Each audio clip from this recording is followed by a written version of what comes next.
Have you ever frozen right before the big moment? Maybe it's the last penalty in a shootout, or stepping onto the court with all eyes on you. Your heart's racing, your palms are sweaty, and instead of rising to the occasion, your mind is screaming, what if I fail? It's frustrating, isn't it? Fear doesn't just slow you down, it robs you of the performance that you know you're capable of. You overthink the simplest moves, you hesitate when you need to act, and worst of all, you're left wondering afterwards, what if I just played like I do in practice? But here's the good news. Fear is not some unshakable enemy that stays with you forever. And as a mental performance coach to pro athletes, I've seen how dramatically their performance can skyrocket the second they learn how to face their fears head on. So in this video, I'm giving you 5 powerful strategies to stop letting fear defeat you once and for all. So let's get started. Right, so from my experience, fear in sports almost always comes down to one thing: increased stakes. The higher the stakes, the greater the fear. That's why when you're in practice or in training, you're super calm, relaxed, and in control. But then come the day of competition, you're absolutely bricking it because it now suddenly counts and there's actually something on the line. And this fear then manifests itself in many different ways, but here are some of the most common. For a lot of athletes, it's the fear of judgment or opinions. Maybe it's your teammates, your coach, or even the crowd. You're terrified of what people will think if you make a mistake. Will they lose faith in you? Will they label you as a failure? For others, it's the fear of losing. You've put in the hours, weeks, or even years of preparation, and the thought of walking away empty-handed feels unbearable. There's a genuine fear of feeling like you've wasted countless hours of your life if you don't seize the moment. And then you can end up putting so much pressure on yourself thinking, what if this is your only shot? And then there's also the fear of letting yourself down. Deep down, you know how hard you've worked, and the idea of not performing to your potential is absolutely crushing. As an athlete, you likely have insanely high standards for yourself. And it's very easy to fear not being able to reach those standards because so much of your self-worth ends up getting tied up in your sport and how you perform in it. So sometimes this is the biggest fear, not being able to look yourself in the mirror after another performance where you choked and you couldn't handle the pressure. But here's the thing, fear doesn't just exist in your head. It also shows up in your body too. Because when you're afraid, your body enters a state of high stress. Your muscles tense up, making your movements less fluid and more clunky. Your heart rate spikes too drastically and you burn through energy faster than usual.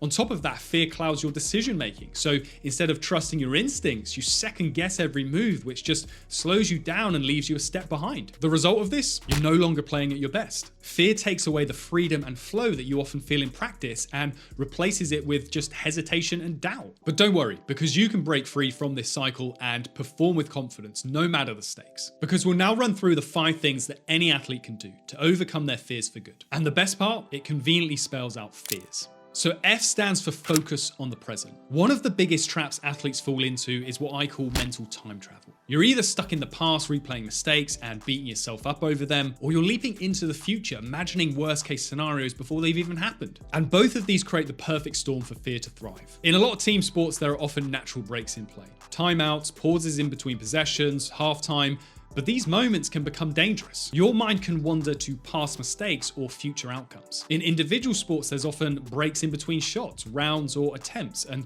that's where fear can creep in as you anticipate what's coming next. But here's the key. When you're fully locked into the present moment, the action, the motion, or the play that you're engaged in, it's impossible to be fearful. Fear lives in the what was or what ifs, but the present, that's where real performance happens. Now, conditioning yourself to stay fully present does take time. Just like any new habit, your body and brain need to be trained to focus on the here and now. At first, it might be challenging to break through the cycle of worrying about what's already happened or what might happen next. But with practice, staying patient will become more natural and automatic. Here's a simple tip to help with this. Use a focus trigger. So pick something in your environment. Maybe a spot on the court, the sound of bouncing the ball in between your serves, or even your breath, and anchor your attention to it. But in any case, when your mind starts to wander, just simply return it to that trigger. It's like a mental reset, snapping you back into the present moment where fear has no space to grow. And it will take time, but the more that you practice this, the easier it will be to shut out the distractions and just stay fully engaged in the action. Fear doesn't stand a chance when you're truly locked into the present. Next, E stands for empower through preparation. One of the biggest sources of fear for athletes is feeling of being underprepared. Whether it's not putting in enough hours, skipping key parts of your training, or just doubting whether you've actually done enough, those nagging thoughts can eat away at your confidence. But preparation is your antidote. When you've done the work, when you've trained, you've practiced, and you've put yourself in high pressure situations, it's like building a shield against fear. You don't need to hope that you'll perform. You know that you're ready because you've already been through it. Think about it. Elite athletes don't just show up on game day hoping for the best. They've spent hundreds and thousands of hours drilling, refining their skills, studying opponents, and rehearsing high pressure situations so that when the big moment comes, they're absolutely ready. But here's the thing, it's not just about physical preparation, mental preparation is just as important. Are you practicing visualization? Are you training your focus? Are you mentally rehearsing how to stay calm under pressure? These are the things that separate the good athletes from the great ones. And so a simple tip is to break down your preparation into two categories: controllables and uncontrollables. Controllables are things you have direct influence over. Your fitness, your skills, your recovery, your mental game. These are the areas where you should focus all your energy. On the other hand, uncontrollables like referee decisions, weather conditions, or even your opponent's performance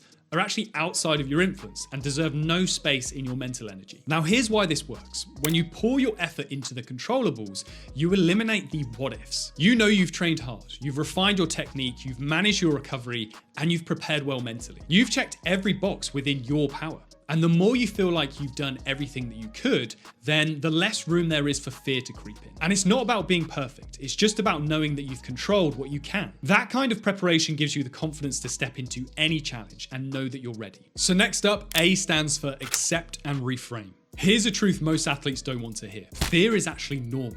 No matter how experienced or skilled you are, there will always be some moments when fear creeps in. The mistake most athletes make is trying to fight fear or ignore it altogether. But the more you resist it, the more power it gains over you. Instead, the key is to accept fear as part of the process. Just acknowledge that it's there. It's your brain's way of trying to protect you from potential failure and just prepare you to take action in decisive moments. Once you accept it, you can take the next critical step. Reframe it. Reframing means changing the way that you view fear. Instead of seeing it as a threat, start seeing it as nothing more than a signal. Because fear doesn't show up when something doesn't matter. It actually shows up when something is very important. So that pressure you're feeling, all it means is that you're in a position to do something meaningful. For example, when fear makes your heart race or your palms sweat, don't think, oh no, I'm nervous, I might mess up. Instead, reframe it as, this is my body gearing up to perform. These nerves mean I'm ready. By repeating this, you shift your mindset from viewing fear as the enemy to seeing it as a helpful part of your performance. The goal really isn't to eliminate fear.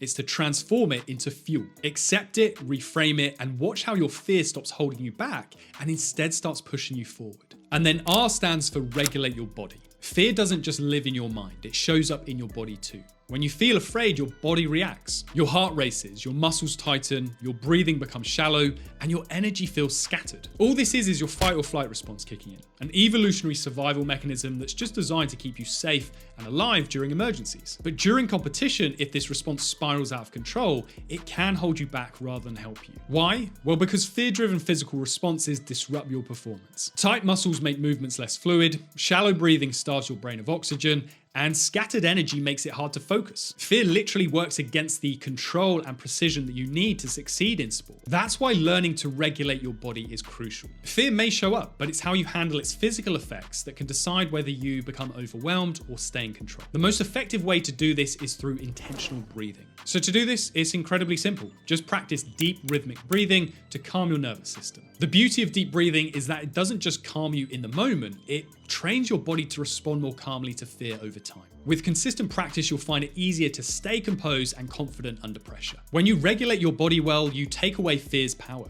You stay sharp, fluid, and ready for anything. And then lastly, S stands for simulate the pressure. Fear often strikes hardest in the high stakes moments. The final penalty kick, the match point, the buzzer beater shot. And these moments can feel overwhelming because they're unfamiliar or very rare. No matter how skilled you are, if you haven't trained under similar pressure, then fear will creep in. That's why the best athletes in the world don't just practice their skills. They practice performing under stress. They rehearse and role-play game-like scenarios so that when it's time to actually step up in a real competition, it doesn't feel new or scary. It feels like they've already been there 100 times. So for this one, you do have to get creative and use your imagination, but the goal is to add pressure drills to your training that mirror real-life competition. And here are a few examples. So in a sport like basketball, you could pretend that you're down by 1 point with no time left on the clock, and that you have to sink 2 free throws to win.